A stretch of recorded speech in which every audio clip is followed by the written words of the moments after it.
CEO of Benevolent AI, Joanna Shields. Joanna, fantastic to have you with us. Talk about how artificial intelligence can be used specifically in order to help the development of drugs and the focus on healthcare application. Well, the treatment of diseases is one of the biggest unmet medical needs out there. There's 9,000 untreated diseases today. So when you look at the opportunity of applying artificial intelligence, augmenting human intelligence with artificial intelligence, and the potential is enormous.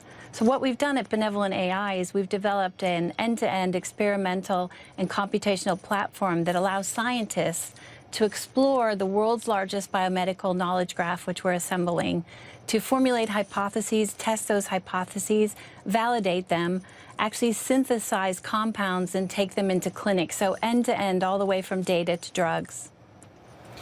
What specifically is artificial intelligence doing here that the human mind can't do? Is it just a case of processing data far more quickly, or is it also finding perhaps patterns and behavior that a human mind can't? Well, when you think about the human body, it's the most complex data system known to man. There's 37 trillion cells in our bodies. So you add that complexity to the fact that we as human beings, as mere mortals, we can only process so much information. There's 10,000 biomedical papers published every single day. So you can imagine even the best scientists can only process a certain number of those and assimilate that information to come up with ideas that would be eventually result in new treatments for disease. So if you think about the fact that artificial intelligence can traverse all of the world's knowledge and information, make those connections between genes and proteins and, responders and non-responders, and refine those hypotheses, you can shorten the time from an idea that a scientist has to the development of a drug substantially. And of course, the drugs are, the development of drugs is one of the most expensive and risky ventures out there. So it's ripe for disruption. It costs like $2.5 billion to bring a drug to market. So there's many ways in which artificial intelligence throughout that process, from idea generation to refinement to synthesizing a compound to getting it into the clinic, where we can shorten that time and increase the number of treatments we deliver to patients. It's interesting. Among the fears of what artificial intelligence will mean for us is the fear that it will replace jobs ultimately.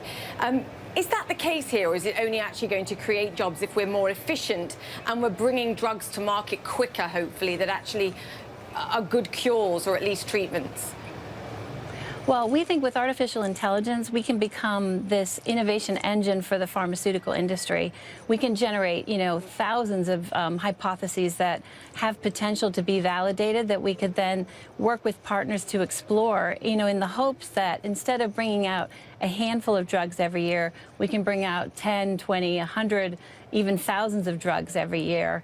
Because, it is the most it's the most serious unmet medical need out there right now, are treatments for patients. Do you think there's an area of science where artificial intelligence shouldn't be used? Well, I think when you get into when you think about like gene editing and various other things, there are potential areas that should be no-go zones. Now, I'm not a scientist, but there's certainly obvious areas where you don't want to be changing someone's DNA for the next generation.